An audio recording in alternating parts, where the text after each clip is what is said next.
What if I told you that Jesus was a master magician who revealed a secret that was so powerful it'll change your life forever? In the secret teachings of Jesus that were banned by the church, he reveals the secret of magic, alchemy, immortality, and a secret that's so explosive the church spent centuries trying to destroy it. Jesus says that if you unlock the code of his message, that you'll become immortal and rule the universe. Think about that. Immortality. And by the end of this video, we're going to decode this secret and you'll have the answer. Now, here's the thing. The miracles that we're used to hearing about, they're not what they seem at all. It's not about literally walking on water or raising the dead. Those are symbols meant to point to something a lot deeper, a secret hidden that's in plain sight. It's a secret that connects directly to alchemy, to magic, and to the ancient art of transformation, but nobody talks about this. Why? Because it places the power in your hands, not in the hands of a church, a priest, or an institution, in yours. The church has been selling you the idea of a mild-mannered shepherd, but Jesus was actually a master of magic, a rogue alchemist, spilling the kind of secrets that could get you excommunicated,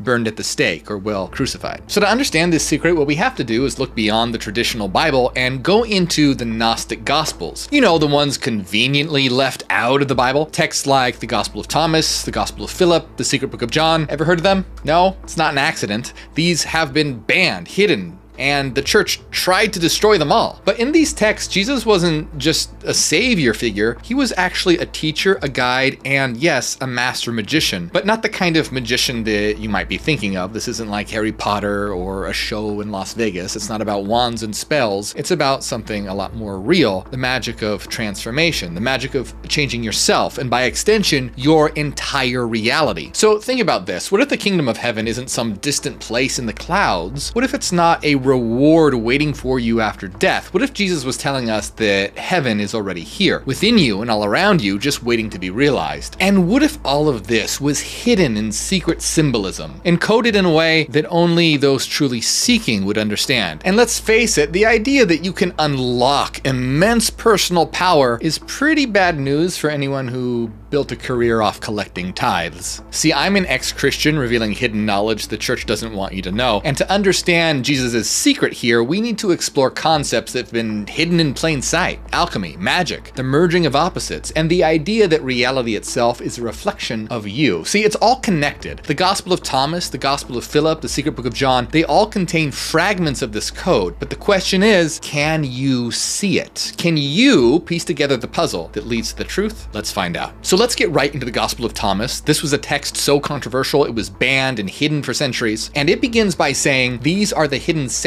that the living Jesus spoke. So what were those secrets? Well, the very next line says, whoever finds the meaning of these words will never die. Never die, immortality. But see, not the kind of immortality that we picture in fairy tales or movies. It's not about living forever in some distant paradise. It's about something a lot deeper, something that starts right now in this life. So how does one live forever? Well, Jesus didn't exactly write a self-help book called How to Unlock Your Inner God in 3 Easy Steps. Instead, he spoke in metaphors, parables, and riddles. Why? Because his teachings weren't meant for everyone. Not because he was trying to hide them on purpose, but because only certain people were at the level of consciousness that's needed to understand. See, that's what he meant when he said, let those with ears to hear, hear. In other words, if you don't get it, you're not ready for it. Move along. In the Gospel of Philip, it says, the Lord did everything in a mystery. Think about it. Jesus wasn't speaking to the masses here. He was speaking to those who were ready to seek, to question, to go deeper. He warned that the journey to understanding the secret would be unsettling. He said, the seeker should not stop until he finds. When he does find, he will be disturbed. And after being disturbed, he will be astonished. Then he will rule over everything. So why would he say that? Well, because that's what all great transformations do. First, they shatter the illusions that you've been clinging to, and it leaves you blinking in the rubble, thinking, am I even real? And then once the dust settles, you're in awe, realizing that what is left is more true and more beautiful than you've ever imagined. So I remember the first time that I came across the Gospel of Thomas, and it floored me. The more I read, the more I realized that, hey, this wasn't heresy, this was liberation. It was like finding a hidden map to a treasure buried deep within myself. But just like Jesus said, guess what? It was disturbing before it became astonishing. I had to confront all the beliefs I'd been taught, all the illusions that were keeping me from seeing the truth. Jesus isn't offering some comfort or sugar-coated sermons. He's straight up saying, hey, buckle up because the truth is going to wreck you before it frees you. So what could be so disturbing, so transformative, that it takes you from confusion to amazement, to the point where you reign over everything. To understand this secret message of Jesus, we need to talk about magic and alchemy. Why? Well, Jesus is talking about immortality, and alchemy wasn't just about unlimited wealth, but also eternal life. You've probably heard of alchemy as the practice of turning lead into gold, right? Well, but here's the secret that most people miss. Alchemy isn't about literal gold. The alchemists believed the secret to transforming metal was to transform themselves. See, eventually turning lead into gold became a metaphor and a symbolic way of describing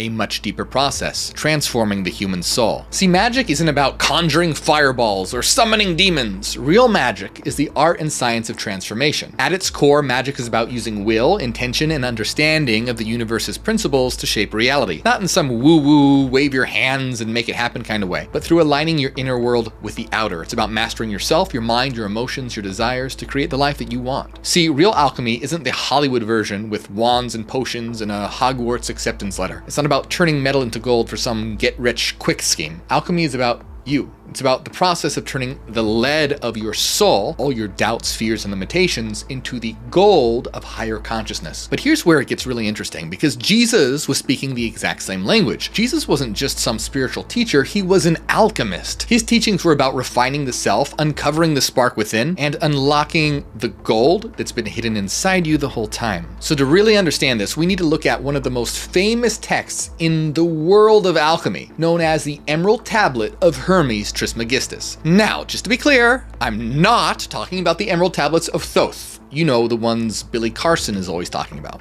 Yeah, those are fake. Those were totally made up by a guy named Maurice Doreal, aka Claude Doggins, in the early 1900s. So no, what I'm talking about here is the real deal, the Emerald Tablet of Hermes Trismegistus. This is real. Now, it wasn't actually written by Hermes, of course, but it is a legit ancient text. In fact, it's considered to be one of the foundational texts of Western alchemy, and it's captured minds throughout the ages. In fact, Isaac Newton was obsessed with it and even made a translation of it. And it begins with a line that's been fascinating people for centuries: as above, so below. Later, alchemists expanded this a bit to as above, so below, as within, so without. Now, this idea is central to alchemy. It's the understanding that what happens in the immaterial domain is reflected in the material world, and what happens within us is mirrored in the world around us. So think about it. If your mind is in chaos, your life probably is too. When you fix what's inside, suddenly everything outside starts to make sense. Now, compare as above, so below, as within, so without, to Jesus's words in the banned Gnostic Gospels. In the Gospel of Philip, he says, "I came to make the things below like the things above, and the things outside like those inside. I came to unite them." Pretty damn close, right? I mean, isn't that crazy? Jesus wasn't just giving some vague spiritual advice here. He was laying out the foundation of a magical process. And get this, some historians believe the Emerald Tablet was written somewhere between the 6th and 8th centuries CE. But the Gnostic Gospels? Well, they were likely written around the 2nd and 4th century CE, meaning they're probably older than the Emerald Tablet. In other words, Jesus was the OG alchemist out here doing it before it was cool. So what does this mean? Why did Jesus and the alchemists focus so much on uniting opposites? Well, it's because we as individuals are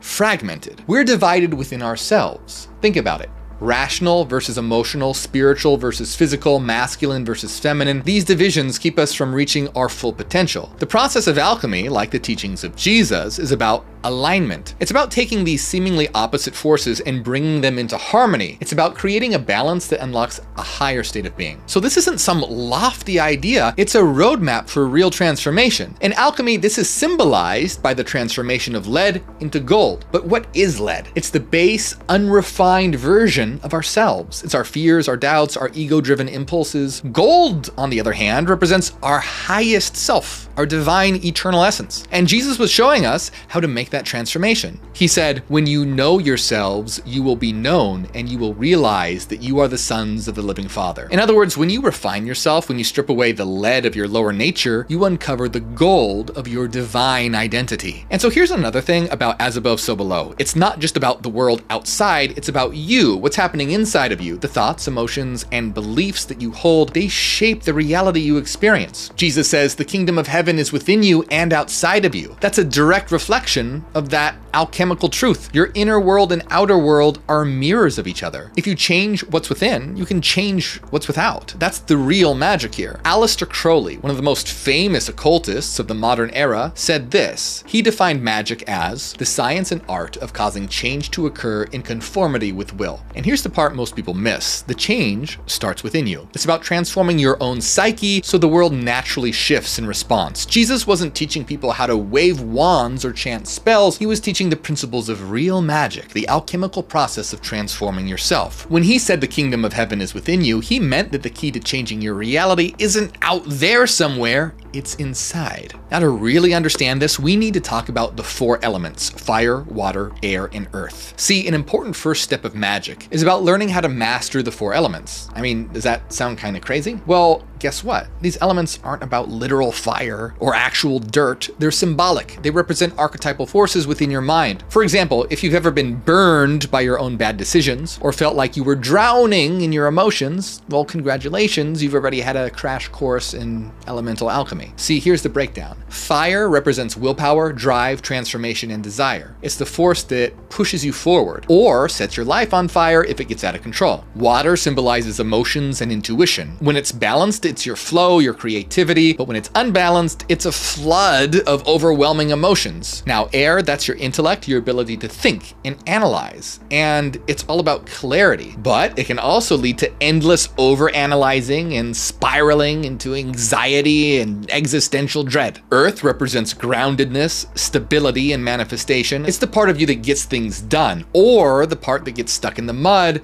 trapped in an endless cycle if you cling to the material world too hard. So you see, mastering the elements isn't about throwing fireballs or summoning storms. It'd be kind of cool if it was, but it's not. It's about mastering yourself. See, when you learn how to balance these forces within, you stop reacting to life like a chaotic weather system and start creating like an alchemist. So this is not just some esoteric mumbo jumbo. The four elements are archetypes of the mind, and learning to balance them is key to transformation. Jesus understood this, which is why his teachings are filled with imagery of fire, water, and earth. In the Gospel of Thomas, Jesus says, "I have thrown fire on the world, and look, I watch it until it blazes." So this wasn't a call to commit arson. It was a metaphor for burning away the old so that the new can rise like a phoenix. Jesus also said, "Whoever is near to me is near the fire." See, this is the first step in alchemy, called calcination, purification by fire. But here's the problem. Most of us let these elements control us instead of the other way around. Your emotions, water,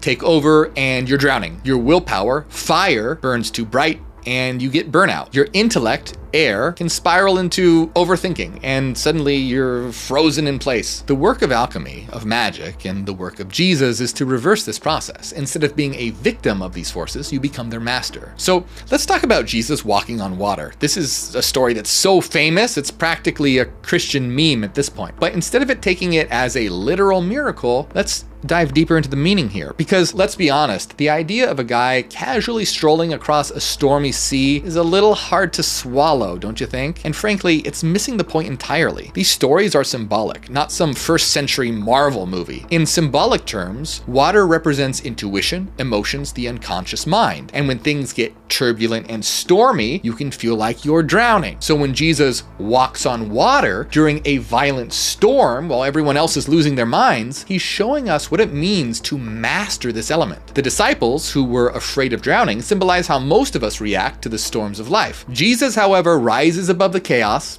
Literally, he demonstrates that when you master yourself, you can navigate even the most turbulent waters with calm and clarity. And then, as if walking on water wasn't enough, he calms the storm. Again, not because he's trying to impress his audience, but to drive the point home. Mastery of your inner emotional and unconscious storms allows you to bring peace to the chaos, both inside and out. Now, doesn't that make a lot more sense than a literal miracle? This story is not about physics, it's about psychology, transformation, and spiritual growth. Before we go further, have you liked and subscribed? Do it now. and help spread this knowledge around. The world needs it right now. And if you want to go even deeper, become a member of this channel to access exclusive videos, downloads, and my personal lecture notes on alchemy. You'll also find links to my books in the description, including Neogenesis, Dawn of the New Mind, which is all about transforming your consciousness. So why does any of this matter? Because when you balance these elements, you step into your power. You become the alchemist of your own life. You become a master magician. Have you ever looked at the Magician Tarot card? The wand, dagger, cup, and pentacle on the table represent fire, air, water, and earth. The magician is the master of the elements, of willpower, intellect, emotions, and intuition and manifestation. And this is exactly what Jesus was teaching. How to harness these inner forces to transform yourself and the world around you. As above, so below, as within, so without. Change yourself and you change the world. It's all right there. Jesus was saying the exact same thing that modern magic teaches now and alchemy would teach centuries later. How has no one connected the dots here? Well, because the church didn't want you to. Jesus was dangerous. To the establishment, at least. He was a revolutionary. He was a magician. See, the stories in the Bible, they're not literal. They're symbolic. So for example, think about when Jesus turned water into wine. He wasn't a party magician or some divine bartender. Like the metaphor of turning lead into gold, turning water into wine is about spiritual transformation, reaching higher states of consciousness. Now, doesn't that make a lot more sense? Don't believe me? Later, Jesus says, new wine cannot be put into old wineskins. Now, do you really think this is some kind of bartender tip here? Of course not. He's saying that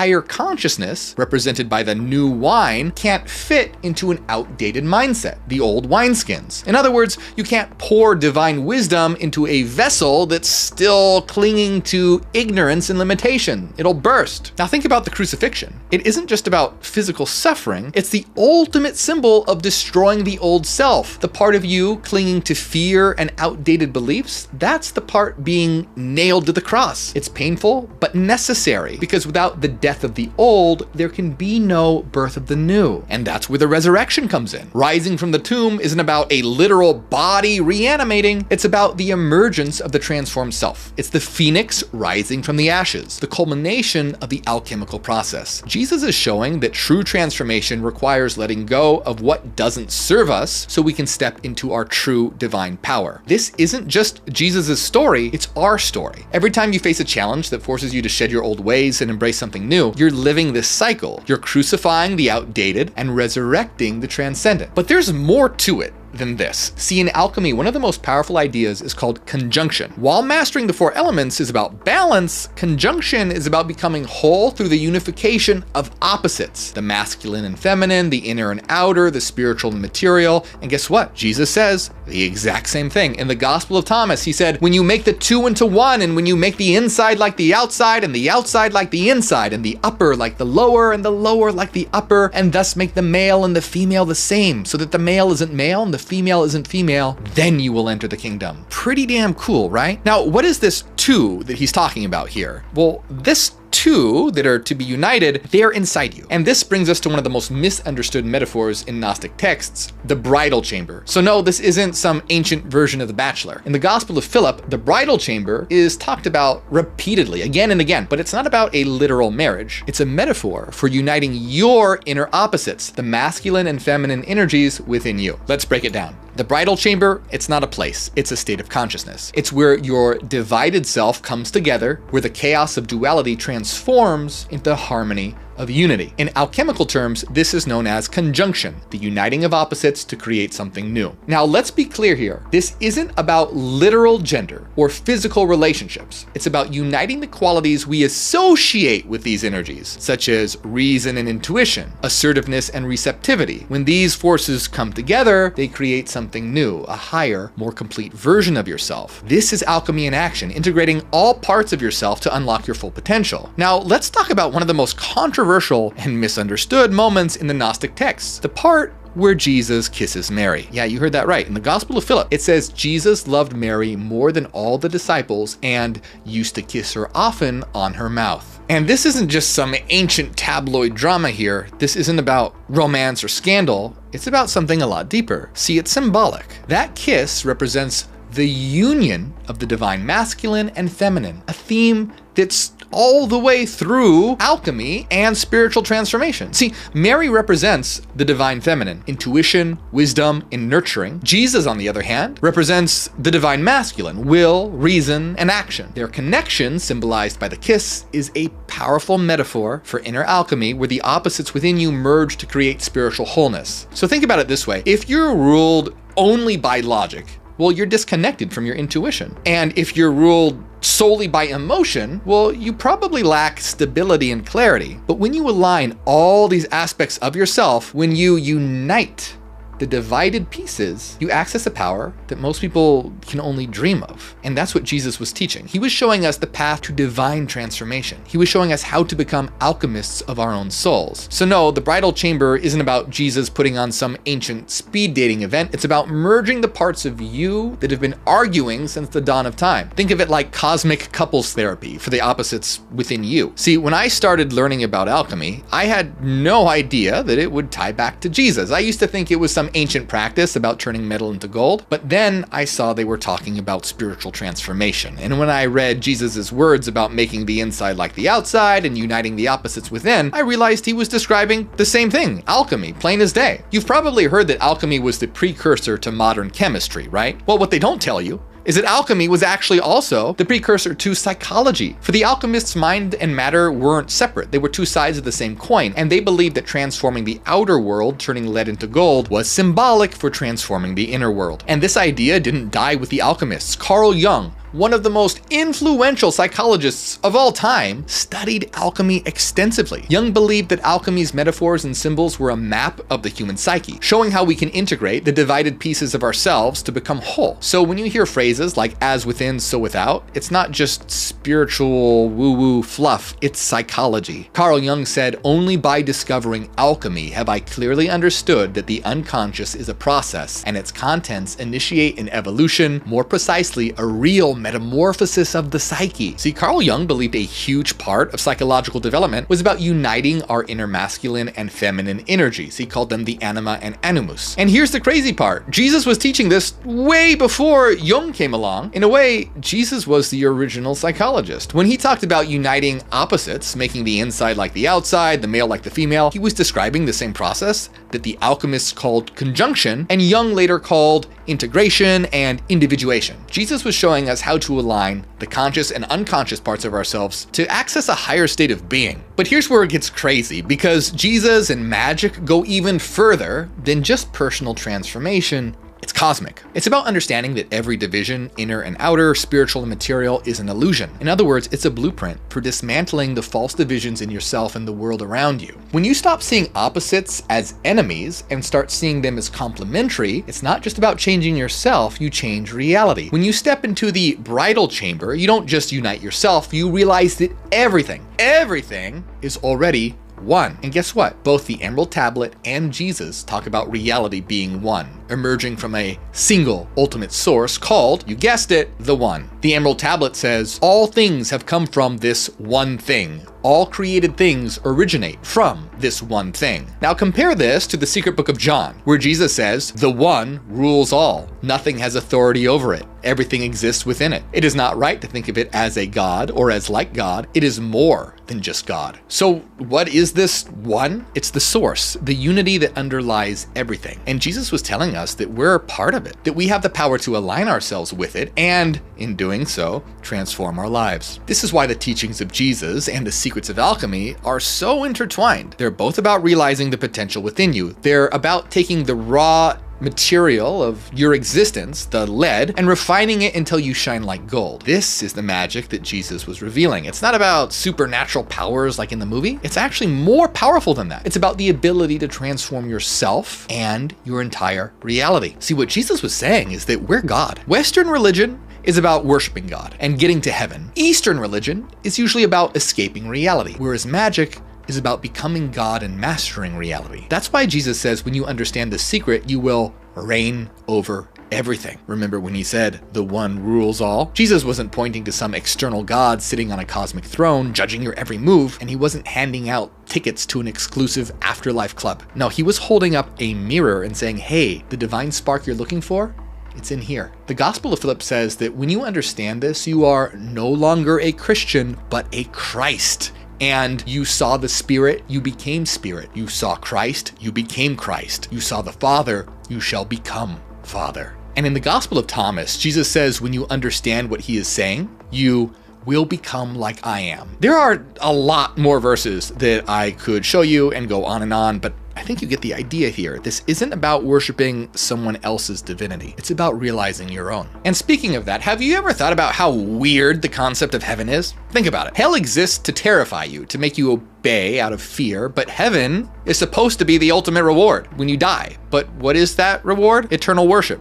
Forever. Kneeling, singing, plucking harp strings, endless devotion to a jealous God who demands praise all the time. Is that divine? It sounds like manipulation. Can you really blame Satan for rebelling? I know I would. Even Friedrich Nietzsche said, I cannot believe in a God who wants to be praised all the time. Have you ever thought about how weird that is? If you were God, would you want people praising you all the time for all eternity? The truth is that the church twisted the idea of heaven. Growing up, the idea of heaven was always dangled like a carrot. Be good, follow the rules, and hey, just maybe you'll get in. And I remember thinking, well, that's it? That's the eternal reward? Eternal worship of a jealous God? It never really felt right. But Jesus never described heaven like this. Jesus wasn't pointing out some celestial afterlife where you get to play a harp for eternity. One of the most radical and shocking truths that Jesus revealed is that heaven is not a place. It's not some celestial city waiting for you after you die. It's not in the sky. It's not in some distant paradise. Heaven is a state of consciousness. Now really let that sink in for a moment. Think about it. In the Gospel of Thomas, Jesus says, if your leaders say to you, look, the kingdom is in the sky, then the birds will be there before you. If they say that the kingdom is in the sea, then the fish will be there before you. Rather, the kingdom is within you and it is outside of you. Now, if that is not clear enough, his disciples ask, when is the kingdom coming? And Jesus says, it is not coming in an easily observable manner. People will not be saying, look, it's over there, or look, it's over there. Rather, the kingdom of the Father is already spread out on the earth and people aren't aware of it. How much clearer can you get? And guess what? He says the exact same thing in the Bible. In Luke 17:20, Jesus says, the kingdom of God can't be detected by visible signs. You won't be able to say, here it is, or it's over there, for the kingdom of God is already among you. I mean, hello? You can't get more clear. Heaven isn't somewhere you go. It's a state of mind. It's something you create. And here's the part that shakes everything to its core. It puts the power in your hands. That's why the church doesn't like it, because it's not in the hands of the church, not in the hands of priests or religious leaders, but in your hands. Now, this is not what most of us were taught in Sunday school. So if heaven is a state of consciousness, the question is, how do you reach it? Well, Jesus gave us a pretty clear roadmap, but it's hidden in metaphors, symbols, and teachings that most people overlook. Jesus said, recognize what is right in front of you, and what is hidden will be revealed. Nothing hidden will fail to be displayed. Jesus is literally saying, hello, wake up. What you're looking for, it's right here. The divine spark you've been searching for, the key to heaven, it's inside you. But to access it, you have to align your mind, body, and soul. You have to transform yourself. And that's where the real work begins. And that's a lot harder than putting your hands together and praying to an imaginary being in the sky or reading some book every Sunday. But here's the part that might disturb you. Because Jesus said it would, remember? When you start this process, it's not easy. The journey to align your mind, body, and soul means facing the shadows within you, your own inner demons. It means looking at the parts of yourself you've been taught to suppress, deny, and ignore. That's why he said the seeker will be disturbed. It's uncomfortable to see yourself clearly. But on the other side of that discomfort is something extraordinary. Astonishment, enlightenment, a realization that you're more than you ever imagined. So what does this really mean for you? It means that you have the power to create heaven right now. Right here. It's not about waiting for some afterlife. It's about transforming your consciousness, merging your inner opposites, and realizing the divine potential that's been hidden in you this whole time. Jesus didn't just teach us how to find God, he taught us how to become God, and that is the ultimate secret of heaven. Let's be honest, the world we live in right now, it's fucked up. It's chaotic, divided, drowning in fear and doubt. Social media is turned into a digital train wreck. The news is a 24/7 anxiety machine. It's no wonder so many people feel powerless. But what if the power to rise above all this was already within? What if instead of being tossed around by the chaos, the stormy weather, you could align yourself, align your inner world and become the calm in the storm. That's the transformation Jesus was pointing to. Think about it. How many of us spend our lives searching for answers out there somewhere? In religion, in relationships, in self-help books written by people who can barely help themselves. The truth is, no external source is going to save you. The answers have always been within you, but people are too busy looking at the horizon to notice, as Jesus would say, what's right in front of you. Now imagine what would happen if more people realized this. If instead of blaming the world, they transformed themselves. The ripple effect would be unstoppable. The chaos wouldn't stand a chance. So here's the question. Are you ready to step into your power? Are you ready to stop searching and start becoming? The world isn't going to fix itself, but guess what you can do? You can fix yourself. And when you do, the world will follow. So why did Jesus say that understanding his secret teachings would make you immortal? Because once you realize you are divine, you understand that death is the ultimate illusion. Immortality isn't about drinking some magical potion or uploading your consciousness to the cloud. It's about knowing you've been eternal this whole time. See, you're not just a body, you're a soul, a mind, a spark of the divine itself. And Jesus wasn't asking you to believe in him. He was asking you, or challenging you, to become like him. He said, if you know yourselves, then you will be known and you will realize you are the sons of the living Father. For the longest time, I thought I had to worship Jesus, obey him, and put him on some kind of pedestal. But then I realized he wasn't asking for followers. He was teaching us how to become divine. And that's when everything clicked for me. It wasn't about following rules to avoid hell or get to heaven. It was about becoming my true self, aligning with my own divine spark and transforming my reality from the inside out. And that's the real miracle. Not walking on water or raising the dead, but stepping into the power we've always had within us. And that's the greatest secret of magic. You are the magic. You are the alchemist. You are God, the one with the power to transform your life and your world and your reality. The divine isn't something outside of you, sitting on a cloud, or waiting to judge you. The divine is in you and around you, and it's always been that way. And the church, the institutions, the gatekeepers, they don't want you to know this. Why? Well, because an empowered individual doesn't kneel. The moment that people realize that they can connect with the divine directly, the collection plates stop filling up. You are the temple, the altar, the priest, and the God, all rolled into one. Think about it. Are these stories literally true? Did Jesus actually walk on water, turn water into wine, or rise from the dead? Of course not. We don't even know for certain if Jesus himself actually existed. Personally, I believe that he likely did, but ultimately it doesn't matter. What does matter is the impact these stories have on our psyche. They've been embedded in our collective consciousness for thousands of years, shaping how we think, feel, and view the world. The problem is that these stories have been used by the church not as tools for enlightenment, but for control. But when you strip away all the bullshit dogma and look at these stories for what they truly are, symbols of transformation, well, then they stop being chains and start becoming keys. It's not about controlling the psyche. It wasn't supposed to be. It's about liberating it. It's about realizing that the divine isn't some external force you need permission to access. It's inside you. Once you understand that, the stories stop being about Jesus and start being about you. And that's the real miracle.